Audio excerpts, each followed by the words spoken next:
Como vocês provavelmente já sabem, o atual fenômeno da internet brasileira é o Sr. Nilson Isaías Papinho, mais conhecido como o velhinho fofo do slime. E como vocês também já devem saber, o simpático youtuber acabou sofrendo com uma onda de acusações graves sobre pedofilia, que mais tarde foram desmentidas. Então já vamos começar deixando claro que o seu Nilson é inocente e que merece apenas o apoio e o carinho das pessoas que o seguem. O foco do vídeo de hoje não é especificamente ele, mas sim a guerra de narrativas que se criou em cima de toda essa polêmica. Rapidamente, a internet constatou o viés ideológico das acusações que foram atribuídas ao youtuber, que declarou ter votado 17 nas últimas eleições. Os perfis que divulgaram a difamação tinham uma posição clara de oposição ao governo atual, o que tornou fácil presumir que tudo não passou de um ataque político a um senhor que votou num candidato que para eles é inaceitável. Ok, até aqui tudo parece bem claro e eu diria que até bem óbvio, uma narrativa simples e autoexplicativa. Só que naturalmente a esquerda não ia simplesmente aceitar a situação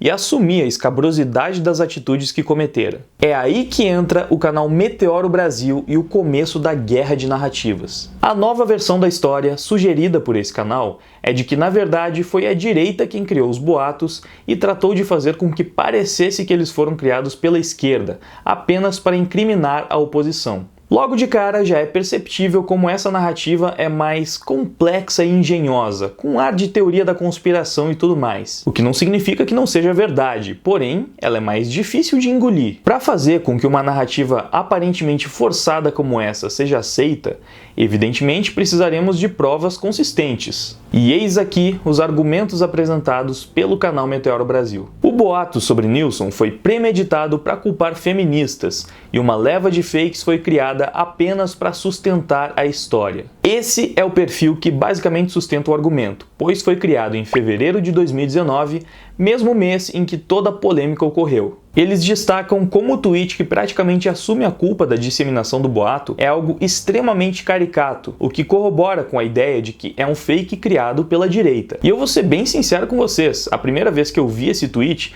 eu também me neguei a acreditar que alguém diria um negócio desses. Eu achei de fato muito caricato. Só que eu tive a mesma impressão quando eu vi aquele comentário da Maria Gadu dizendo que ordenhar vaca era machismo. Vai dizer que isso não é caricato? Eu poderia perfeitamente ver esse argumento saindo daquele personagem Vicky Vitória, que meio que satiriza feministas. Ordenhar vaquinhas é estupro. Mas e aí? Alguém vai dizer que a Maria Gadu, com perfil verificado, é um fake também, só porque a fala é absurdamente caricata? E a gente nem precisa ficar só nas redes sociais. Que tal a declaração da Negrali de que a voz do Elvis Presley é apropriação cultural? Mas no caso do Elvis Presley, muitas vozes foram tapadas por causa que tinha, quando descobriram o Elvis, muitos foram tirados para tipo assim, não, vamos apresentar esse cara branco com uma voz negra, com um ritmo negro. Isso não é caricato? Pra mim já parece uma piada pronta. O que eu quero dizer com isso é que de fato o tweet da tal Carol Bandida parece uma caricatura da esquerda. Só que a própria esquerda por si só já parece uma caricatura em muitos casos. Então, isso não pode ser usado como um argumento definitivo. Em ocasiões normais, eu também teria dificuldade em acreditar que um esquerdista poderia dizer um negócio tão absurdo desses. Não fosse o fato de que eu já vi esse tipo de argumento 1 milhão de vezes, e de pessoas que estavam falando sério. Porém, a criação do perfil em fevereiro é algo que realmente levanta suspeita. Mas tem outro detalhe. Tanto para a direita quanto agora para a esquerda, esse perfil aí não passa de um bode expiatório. Porque não foi de fato esse perfil que criou o boato. Ele apenas ajudou a espalhar. Mas os verdadeiros perfis responsáveis sequer foram citados no vídeo do Meteoro Brasil. Não é meio estranho que uma informação tão relevante assim tenha sido omitida? O argumento diz que o boato foi premeditado. As provas seriam os perfis fakes. Porém, em momento algum, os perfis que de fato criaram o boato entram na conta.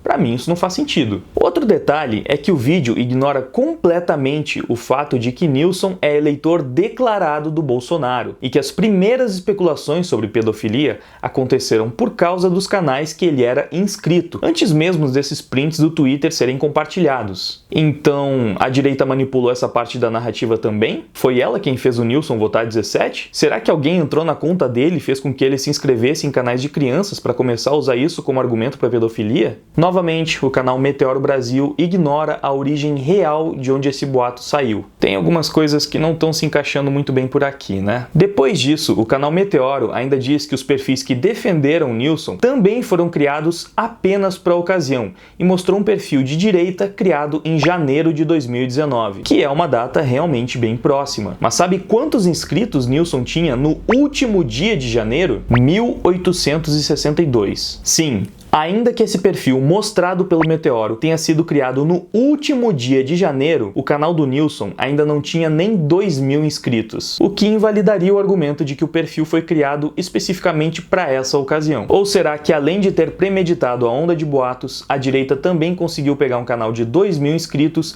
e transformar ele num sucesso gigantesco apenas para criar essa narrativa? Basicamente, foi a direita quem fez o Nilson ganhar 4 milhões de inscritos em poucos dias, apenas para depois incriminá-lo com esses boatos? Para sustentar esse argumento, o canal Meteoro também mostra um perfil fake no Twitter do próprio Nilson, que foi criado na mesma época e que interage com outros perfis de direita. Só tem um detalhe: qualquer um pode alterar o nome, a foto e o arroba de uma conta no Twitter a qualquer momento. Então a data da criação do perfil não necessariamente é a mesma data de quando esse perfil passou a ser usado como um fake do Nilson. Mas, é claro, mostrar dois perfis criados na mesma época, um depois do outro, dá a falsa sensação de conexão, para fortalecer a narrativa de que foi um golpe premeditado. Só que não passam de perfis pontuais e específicos que entraram no meio da bagunça e agora estão sendo usados para desviar o foco, como se tivessem sido apenas esses os perfis envolvidos na disseminação da história. O próprio Felipe Neto, que obviamente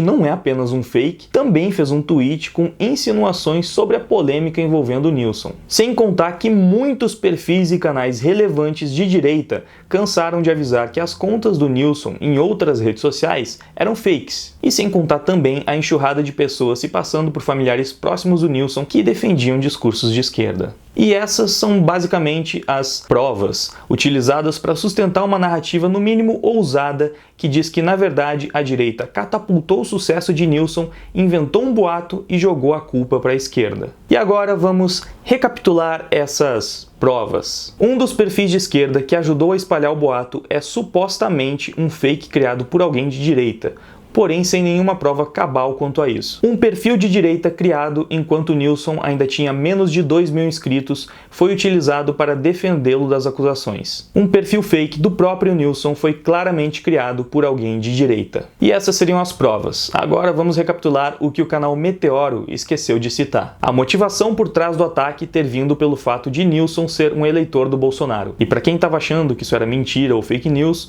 o Nilson mesmo fez um vídeo recentemente assumindo que votou de fato no presidente. Olá, meus amigos. Eu vim aqui esclarecer uma dúvida e uma polêmica que está rolando por aí, porque eu votei em determinado candidato, mas eu não entendo de política. Eu votei porque preciso de votar. A origem do boato não começou com os prints, mas sim com os canais que o Nilson era inscrito. E mesmo quando passamos para os prints, a origem do boato não foi com o perfil Carol Bandida, e sim com os perfis que se passaram por sobrinha e por ex-colega do Nilson. Então, colocando isso na mesa, vamos ver qual das narrativas parece fazer mais sentido. Um senhor faz sucesso subitamente e se torna um novo ícone do país. Descobrem que ele votou no Bolsonaro e que segue crianças no YouTube, e a partir daí usam isso para atacar o cara e destruir a sua reputação. Inclusive, vale citar que é um tipo de linchamento virtual que já foi visto inúmeras vezes por parte da esquerda, e às vezes por motivos até menores, como o da senhora que apareceu no encontro com Fátima e foi contra a exposição de uma criança ao homem nu do museu e foi linchada virtualmente. Ou então nós temos a narrativa que diz que a direita encontrou um senhor de idade, eleitor do Bolsonaro, iniciando a vida de youtuber com um canal minúsculo, fez esse cara explodir, ou conseguiu antever a explosão do canal dele, e a partir daí usou o fato dele ser eleitor do Bolsonaro e seguir crianças no YouTube para prever que a esquerda poderia usar isso para atacá-lo, e então criou perfis falsos no Twitter para espalhar um boato através da ótica da oposição e em seguida desmentir o próprio boato para incriminar a esquerda e sair como grande herói da história. Eu honestamente não sei qual das narrativas é a verdadeira, você também não sabe, e o canal Meteoro Brasil muito menos. Mas eu sei qual das duas parece mais crível e factual. Sem contar que essa nem é a primeira vez que esse canal faz isso, de buscar casos pontuais de um acontecimento muito maior para criar uma nova narrativa que sempre acaba sendo muito mais conveniente com as posições que o canal defende. É assim que funciona a guerra de narrativas. Cada lado conta a versão da história que encaixa melhor com os seus propósitos. Cabe então ao seu senso crítico perceber quando parece que um dos lados está forçando mais a barra para fazer a sua versão colar e assim jogar a culpa para o outro lado. Eu sei perfeitamente que com esse vídeo eu também estou entrando nessa guerra, mas eu não quero que você acredite em mim ou concorde com tudo que eu disse. Eu só quero que você pense bem antes de simplesmente sair por aí aceitando algo como verdade só porque o canal que reflete as suas opiniões te contou a versão da história que te deixa mais feliz. Isso vale para quem ficou do lado do canal Meteoro Brasil e também vale para quem está do meu lado nesse momento. Eu me neguei a acreditar que alguém poderia ser tão cruel a ponto de inventar coisas tão horríveis sobre um senhor tão simpático. Mas já que essa parte da história está cada vez mais clara, para mim parece bem óbvio de onde foi que tudo isso saiu. O que não te impede de discordar e achar o exato oposto. Claro, mesmo que você continue acreditando na narrativa do Meteoro, no mínimo é interessante presenciar um contraponto e se permitir questionar verdades que antes podiam parecer absolutas. E esse é o objetivo desse vídeo: oferecer um contraponto e reabrir o questionamento. Eu espero que você tenha gostado, conto com seu feedback aí embaixo, também com o seu like e com a sua inscrição. E se não for pedir demais, eu também gostaria que você conhecesse a minha banda. Vai tocar um trecho de uma música bem bonitinha agora no final. Se você ficar interessado, pode clicar no card para conferir ela na íntegra. Obrigado pela sua audiência, agora eu vou indo. Valeu, até mais, fui! Só quero te dizer que eu fico o tempo todo pensando em você, que o dia não tem vida se eu não te ver, que o som da tua voz me faz sonhar.